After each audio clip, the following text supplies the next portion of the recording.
Hora de conversar com o Carlos Andreasa. O Andreasa, inclusive, a gente colocou aqui um trechinho, né, da declaração oficial do Paulo Figueiredo, em que ele diz que odeia essa química toda, e o Andreasa vai analisar as reações exatamente da direita bolsonarista depois desse telefonema entre Lula e Donald Trump. Bom dia para você, Andreasa.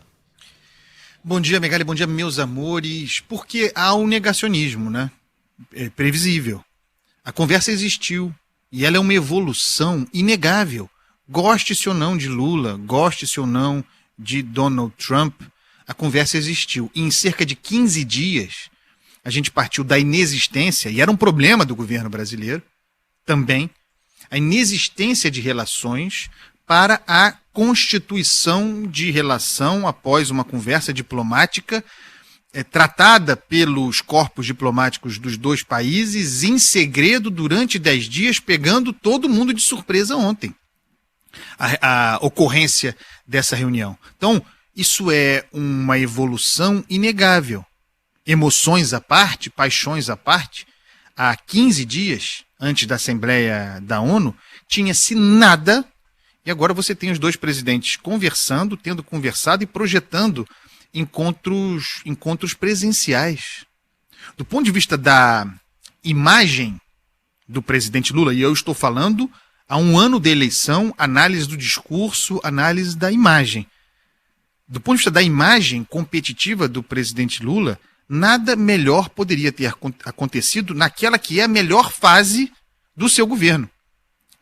Do ponto de vista objetivo, é o começo de uma conversa, o próprio Donald Trump falou isso, designado um negociador, Marco Rubio. O presidente Trump fala, vamos começar agora a conversa, ainda está sobre nós a nave Magnitsky, as sanções estão impostas, a sobretaxa continua vigindo, esse é o mundo real. E as negociações que podem reverter ou minimizar esse cenário estão deflagradas. Mas do ponto de vista da imagem, do texto, da narrativa, do que se comunica e de como se percebe Lula, é a melhor fase do seu governo. E a oposição bolsonarista, que não faz oposição ao governo Lula, que não consegue se articular, que continua presa à bandeira delirante da anistia ampla, geral e restrita, tem duas formas, perplexa que está, duas formas de lidar com essa imposição da realidade. Ou o desânimo, que seria o do bolsonarismo realista, o desânimo de perceber que, ao fim do terceiro ano de seu governo, Lula encontrou um texto, Lula encontrou uma narrativa para se desenvolver, e aqui internamente parte da isenção do imposto de renda para quem ganha R$5.000, externamente do estabelecimento de uma relação com Donald Trump, o desânimo, me parece ser a forma mais realista de encarar a fase competitiva de Lula, um governo que não tinha identidade.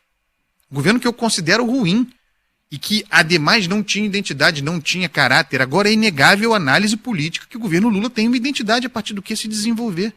Esse é o lado do desânimo. E tem o lado de tentar desacreditar, descredibilizar o feito de essa conversa ter havido. Essa é a pior opção, porque ela escapa da realidade. Não tinha conversa nenhuma. Aí, de repente, tem.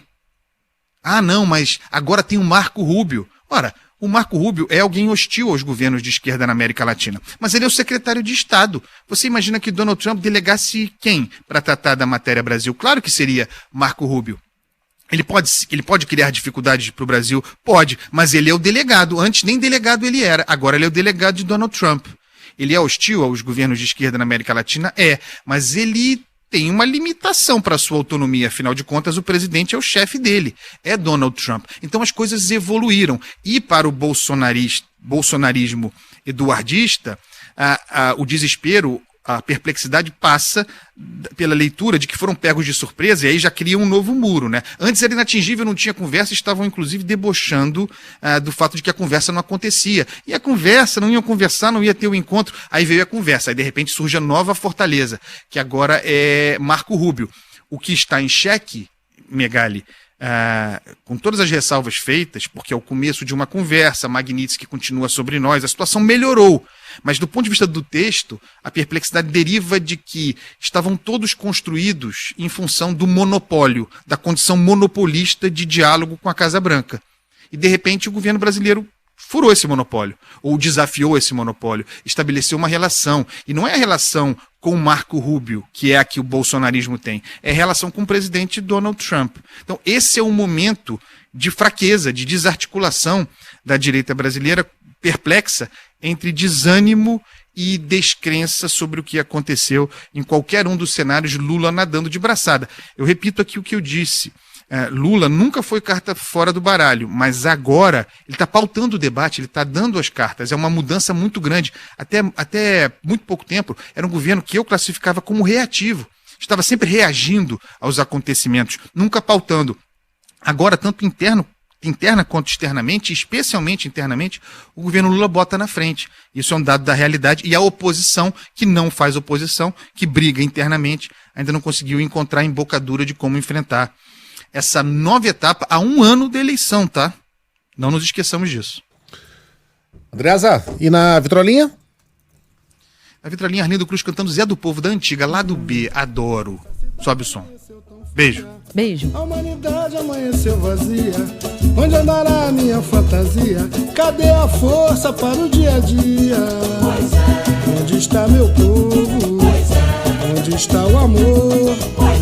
Pra sorrir de novo, pra acabar a dor. Pois é, onde está meu povo? Onde está o amor? Pra sorrir de novo, pra acabar a dor. Pois é, onde está meu Pai maior? Pois é, onde está a luz? Pois é, me responda o que fazer.